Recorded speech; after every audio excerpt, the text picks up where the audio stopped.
Over 200 SAA workers are out of jobs. The affected workers had opted for a government-run training scheme instead of the voluntary severance package offered during the airline's business rescue process. Now, the SA Cabin Crew Association and Numsa members picketed outside the Public Enterprises Department's offices in Pretoria, pleading for intervention. Public Enterprises Director General Kgathatso Tlhakudi joins us now live. Thanks for your time, DG. We appreciate it. So I just want to confirm whether or not these 200 people have in fact lost their jobs, because there seems to be some clarity needed on that. These were not jobs, and thank you very much for having me on your show. This was a training layoff scheme intended, so to speak, to keep people in reserve in the event that things turn out better for SAA post business rescue. So then we have a pool of trained professionals that can be brought in as the growth comes around. As we know, many factors have conspired against that. The scheme was intended to be funded from other programs within government, the Department of Labour, as well as DHEAD, which are intended to alleviate the huge job losses that we've had in the country.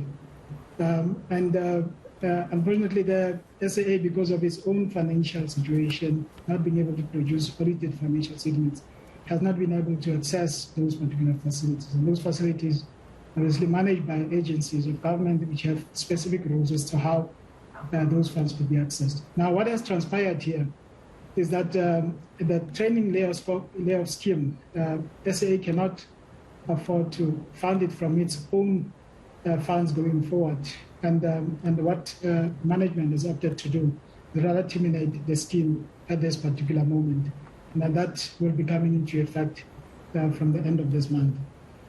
And we had anticipated this may happen during the discussions on voluntary severance packages. So adequate provision was made to provide severance packages to these individuals if this were to happen. Oh, so they did get a severance package because this training system did not work? Well, this they have the SAA has provided for this, and the severance packages will be paid out when they are let go.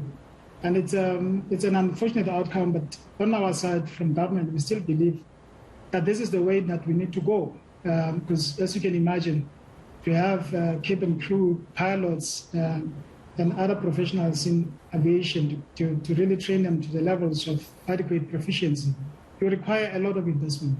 Yeah. So if we have those that are already in the industry, and we can find an innovative way of retaining them, even though the organizations can no longer afford to have them by utilizing the other schemes of government, we believe that is the right way to go.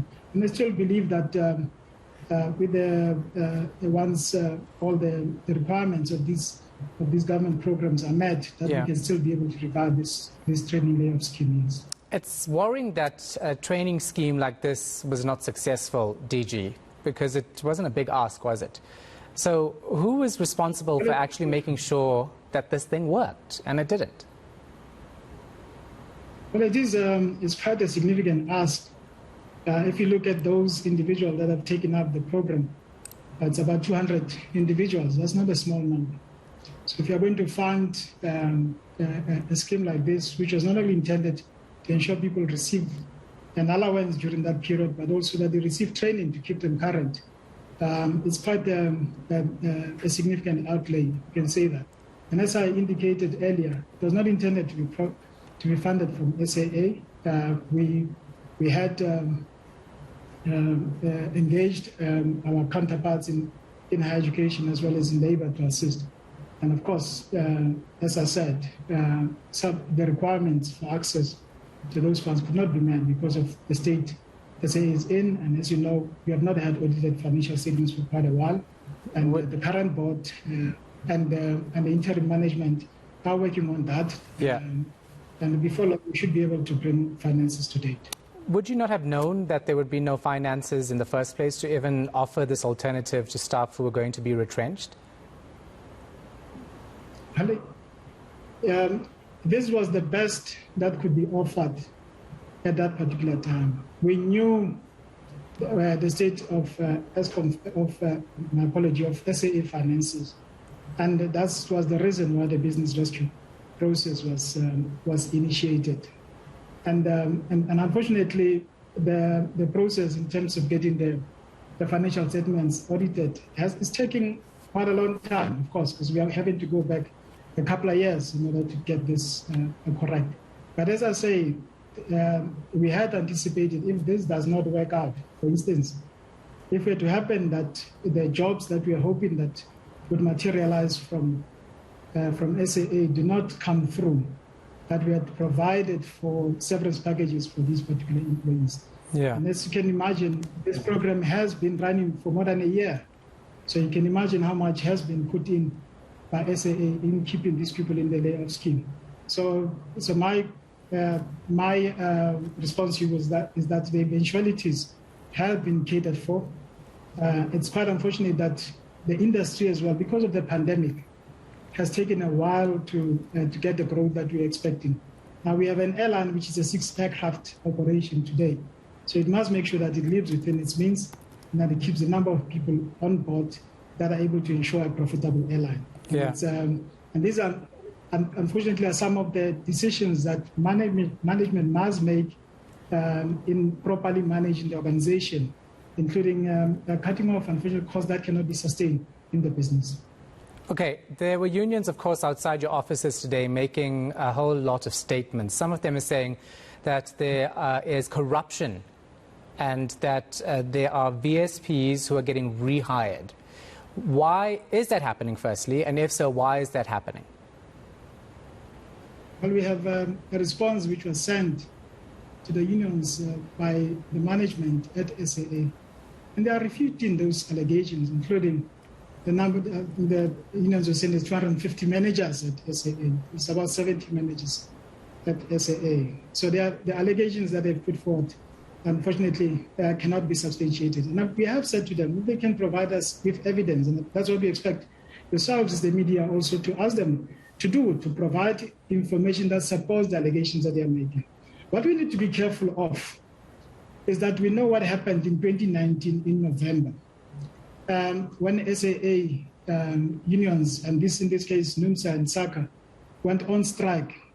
When we are communicating to them that SAA could not afford the increases that they were demanding. We know what happened then in December 2019. The business had to go into business rescue.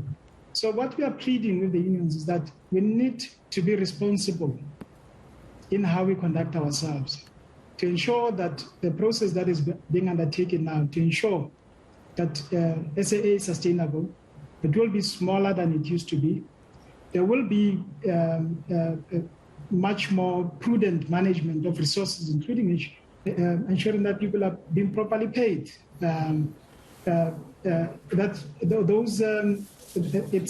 Those activities or interventions are allowed to succeed, so that we have an SAA going forward, which obviously, in terms of the process that they are undertaking, will also have the private sector playing a bigger role in that particular airline. But what is important for us to ensure that we get to that end and the country is not robbed of this asset that is SAA, that has proven to be so good in connecting us with the rest of the world. Feels like it's taking forever. It's been 8 months since the business rescue process, right? When can we actually say our national carrier is functioning properly?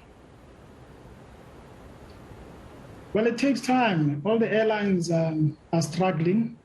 But what we can tell you is that SAA has improved quite a lot in terms of the efficiency of its operation, in terms of its finances. Now what we are all keeping our fingers crossed about is to ensure that that top line improves when the industry does get back on its feet again. It's very tough for everyone. The market has shrunk quite a lot. As you know, the figures that we had in end of 2020 was that we had a 50% of the market we had in 2019. So there's not been much improvement. And obviously last year in 2021, festive season, we had Omicron coming in. So everyone is struggling. The top lines are not looking good, but everyone is doing everything they can, including managing costs, to ensure that they have sustainable operations. And that's exactly what the management at SAA and the board are doing, which is a prudent oversight of this particular entity, which is what we have all been asking for. All right. Thank you so much for your time and your insight. Appreciate it. Kgathatso Tlhakudi, the Public Enterprises Director General.